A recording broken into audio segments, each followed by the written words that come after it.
Napakaganda po rito dito po sa lugar ng Festival Mall. Dito po yung pasyalan po. Pasyalan po. Lalong-lalo na po dyan sa may baba. Sa may ilog po yan dyan. Napakamaraming isda. May babang klaseng isda po. Pero may po pinagbabawal na mamingwit po yun. Dito lang po sa may Alabang Festival Mall. Mamaya napakaraming tao na po rito. Galing naman ito. Galing ng pagka-ukit oh. Talagang sinadya talaga siya na napakagandang view.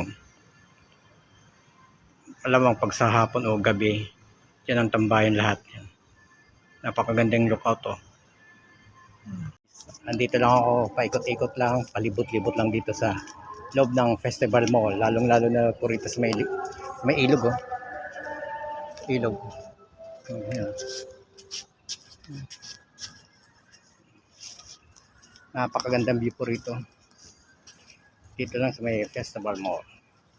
Pagkahapon, no, lalo pag malapit ng dumilim, napakaraming tao po rito. Tsaka maliwanag po rito. So, napakaganda oh. Maraming puno tsaka ilog po. Yan, mga guys. Pinapapagod na magkot-ikot. Pero napakagandang view po rito. Dito lang po sa may Festival Mall. Alabang.